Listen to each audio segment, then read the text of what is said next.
Oi pessoal, hoje é dia 24 de novembro e está no ar, aqui na programação da Unicruz TV, o Notícias Unicruz, segunda edição. No dia 20 de novembro é celebrado o Dia da Consciência Negra. Como a data caiu num domingo, durante essa semana, diversas atividades estão sendo desenvolvidas aqui na Universidade de Cruz Alta para incentivar a discussão e reflexão sobre a inserção do negro na sociedade. Manifestações culturais tomaram conta do Centro de Convivência do campus na terça-feira. A convite do Núcleo de Ação em Pró-Direitos Humanos da Unicruz, artistas da região promoveram exposições e apresentações para a comunidade acadêmica. Representando o artesanato local, o cinegrafista da Unicruz TV, Paulo Ricardo Pinto, expôs ornamentos produzidos com materiais extraídos da natureza. Mas a noite foi mesmo de dança. 3 grupos deram movimento à música. Além do cruzaltense 78, 2 comunidades quilombolas deram show ao embalo de Shakira, Ivete Sangalo e Leci Brandão. Pérola Negra, da localidade de Rincão dos Caixões, e Unidos pela Raça, de Júlio Borges. Cultura que está sendo passada para as novas gerações. Para mim representa um símbolo de liberdade, né? Como eu já disse, a comunidade quilombola, como antigamente os escravos cantavam nas senzalas e dançavam para se sentir livre. Então eu acho assim que a nossa dança hoje representa um símbolo de liberdade.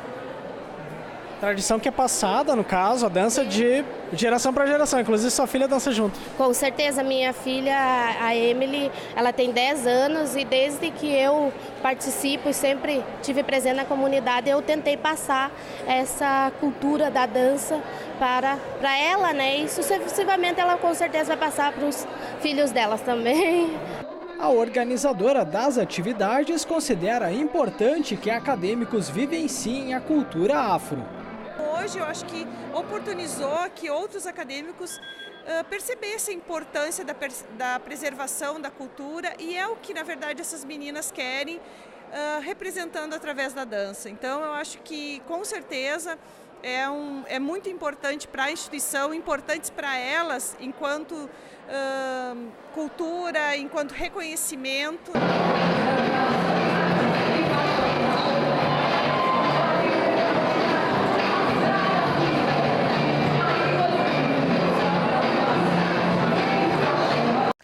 Próximo domingo, dia 27, a partir das 16 horas, a Unicruz vai realizar o vestibular de verão.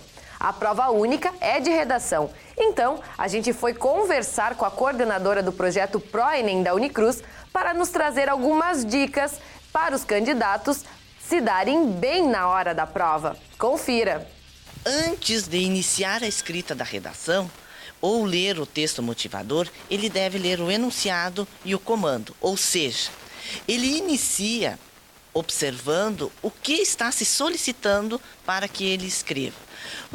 Depois disso, ele lê o texto, ele faz aquela análise das marcas linguísticas textuais, ele deve fazer um fluxograma do referido texto e um mapa conceitual, ou seja, ele vai observar as minúcias para que ele realmente consiga analisar e observar o tema dali que deve surgir. Em seguida, ele deve se perguntar, bom, o que é que eu sei sobre isso? Lê novamente o texto e inicia a sua escrita propriamente dita.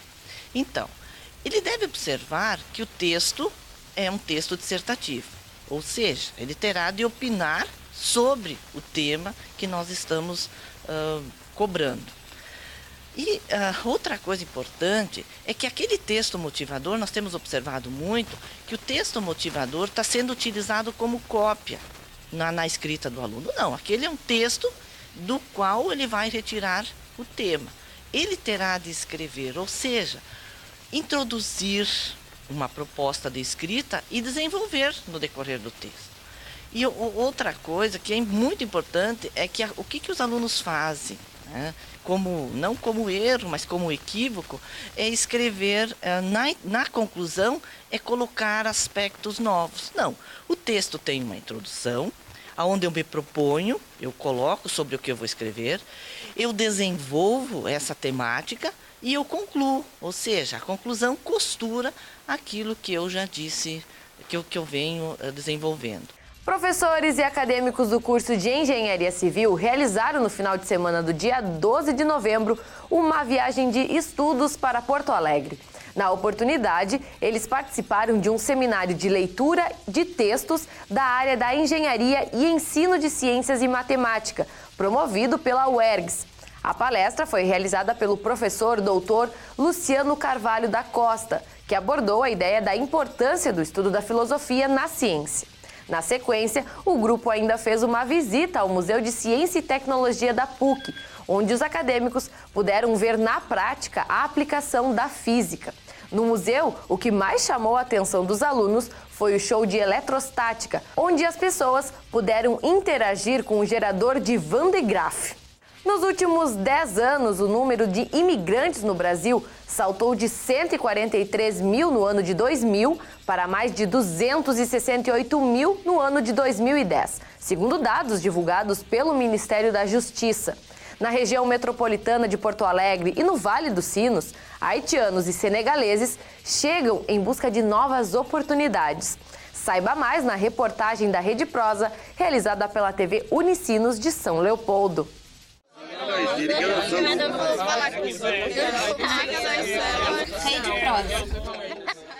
Há mais de 8 anos no Brasil, o senegalês Morne Ndiaye veio em busca de oportunidades.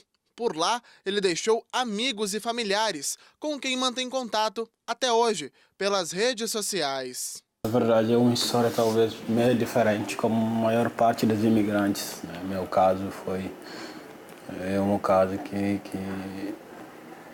é meio diferente, porque eu tinha amigo de infância que o pai dele era consulado em São Paulo.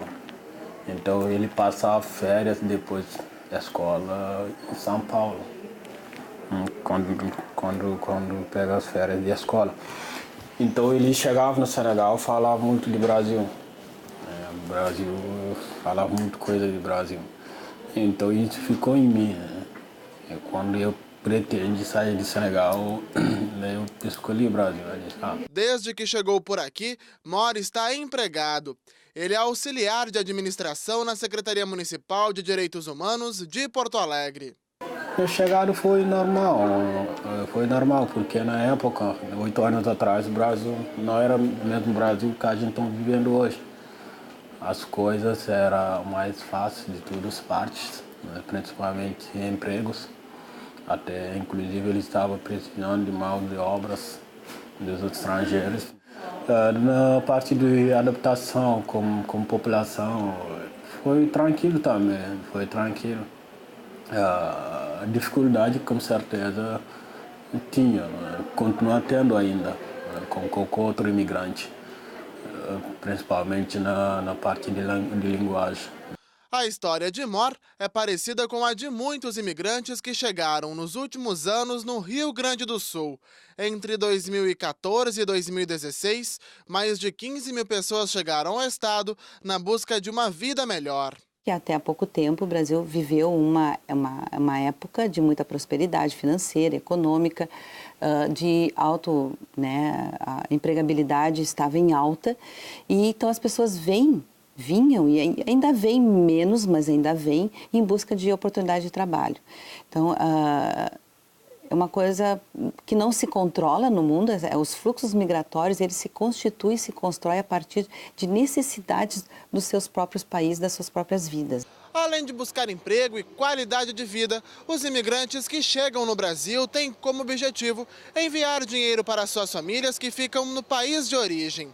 Muitos deles trazem esposas e filhos para morarem aqui no Brasil quando conseguem se estabilizar. Outros constroem famílias por aqui, mas são poucos os que retornam para a sua cidade de origem. Eu não tenho algum dado ainda que diga de algum, por exemplo, haitiano ou senegalês que veio para cá e já retornou, né? A ideia, normalmente, a gente analisando, por exemplo, os imigrantes haitianos que, historicamente no país, eles têm uma tendência a migrarem por motivo de trabalho para enviar remessas para o Haiti de volta. Aliás, é uma das grandes fontes da riqueza do Haiti, são essas remessas internacionais, dos próprios haitianos que estão no exterior. a tendência deles é realmente ficar no exterior.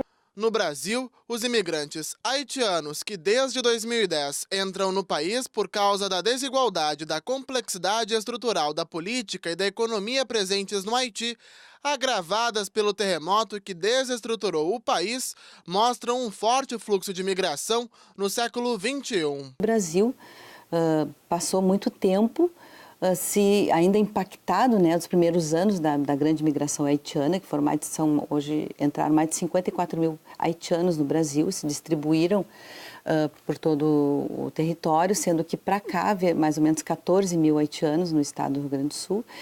E então, tanto a sociedade como o próprio estado, né, com governos locais, tiveram que dar conta disso, porque são pessoas que estão aí, né, precisam trabalhar, precisam ser atendidos na saúde, as crianças precisam estudar.